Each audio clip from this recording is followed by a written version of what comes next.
Hello everyone, it's Fredrina with Trinity Professional Group, and this is our first Trinity 10 of the week. It is Tuesday, had an amazing weekend, an amazing Thanksgiving.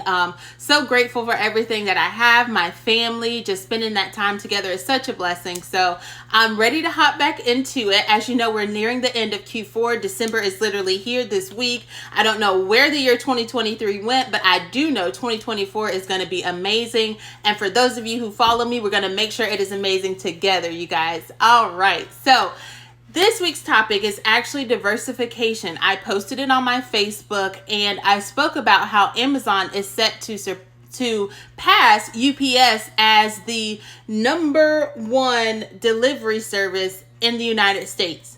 Incredible.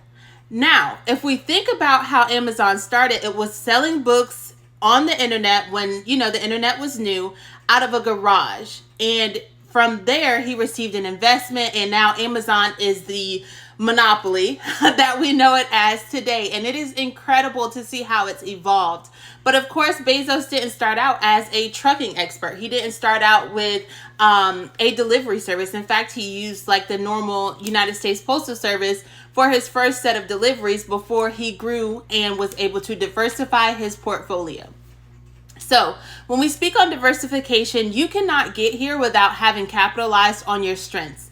And before you even get to your strengths, though, you have to find your niche. So all of my videos have kind of led us to this place where we're just building on topics, we're building on definitions, and then you see how you can incorporate them and then make it your own within your own business. And then you too can diversify in the future, but you have to remain open-minded. Remaining open-minded will allow you to see opportunities in areas that you never thought of before. And since we're already talking about Amazon, while Amazon is about to be the number one delivery service in the US, they are actually the largest cloud space holder, which also adds to their bottom line. So he is super diverse.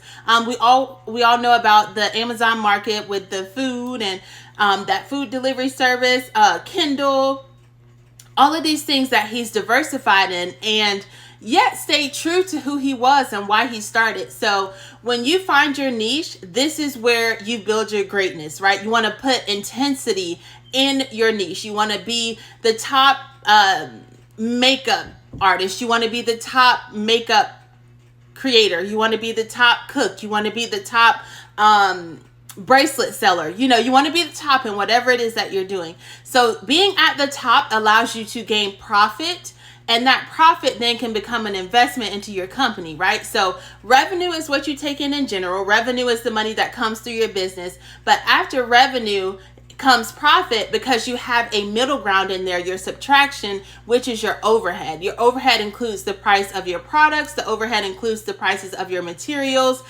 shipping, whatever contract you did with shipping, and how you have a set rate or a flat rate for your shipping products and stuff like that. All of those things are overhead. Your building, your gas, your vehicles, your employees, all of that is overhead. And from there, you now have a profit.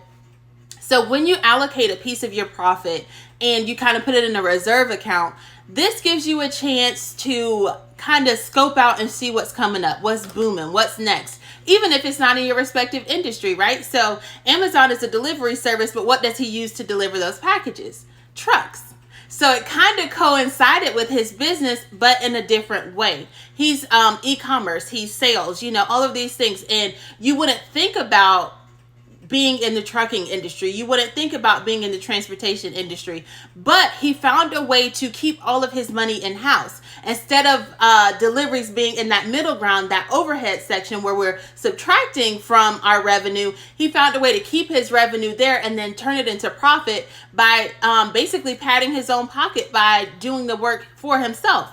He found a way to move into the transportation industry, do it in a way that's better. And because it's localized to his business, it supports his business alone. This put him in a position to be number one. So while he was paying UPS all of these, like delivery fees or the weight of the package, UPS, FedEx, DHL, he's paying all of these other people these costs. He's like, well, if I use the money that I'm going to pay them and build an infrastructure of trucking within my own company. This may not be my primary area expertise. It may not be my primary area of want, even like my desire, my passion, but it's a necessary component, right? So that's like you. If you created clothes, or if you did custom, I don't know, sneakers or something like that, you would want to find a way to expedite your services and offer it to your customer. And then therefore it would allow you to kind of control your own costs instead of depending on, let's say, Nike for you to buy the Air Force Ones to decorate. Or if you have to go to Vera Wang and get a personalized dress and pay this amount and things like that, you would kind of circumvent that. If I create clothes, I need to go to a silk manufacturer. If I create clothes, I need to go to a cotton manufacturer, or whatever it is I want my clothing to be, how sustainable it is. I need to find a way to get directly to the manufacturer of said product or said material, or, you know, pieces that go into my product. And then when I find a way to do that, I now control it.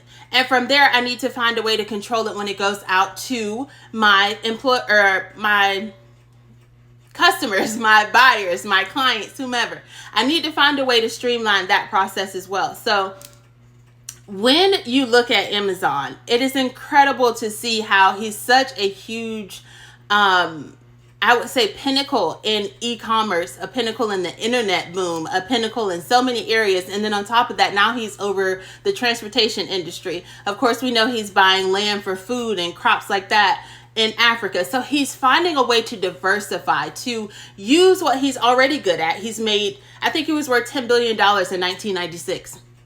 So he's had money a long time, right? So he's had a chance to kind of finagle his money, and he used what he was good at to then diversify on the different pieces that his business, where he gained his expertise, what it required. Now he owns those pieces that were required. So now we have 2-day shipping for Prime, or 1-day shipping, depending on where you are, if you're near a warehouse or something like that. He's found a way to diversify his portfolio and in turn build up his profit margin, because he's no longer paying out of his revenue to overhead that was incurred by another company, setting the prices. The other company could have even kind of gouged him at certain points where, you know, if you want us to move this amount of packages, you have to pay this, or this parcel now costs $3 instead of $1.75. There's so much control that kind of goes away when you don't have that diversification in place. So I really think that Jeff Bezos has done an amazing job when it comes to finding ways to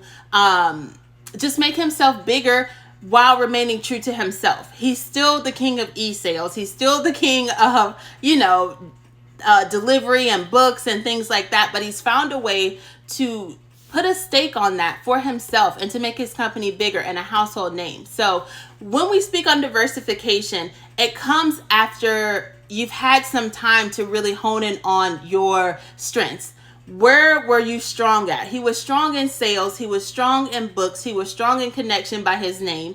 So at that point, he had the revenue that he needed to expand into other areas. He had the revenue where he was no longer in his business, right? He was working on his business. So he was being a visionary. He was looking for the future, and this gave him a chance to move into areas that he never would have thought possible. So when you go to diversify, you need to make sure that you have the funds available. You're liquid. You need liquid available, or a good credit score to then go and get a loan from a bank or a venture capitalist or an angel investor, however you want to do it. But you need to have your strengths down to a science, because you're going to need to replicate said strength when you go to expand.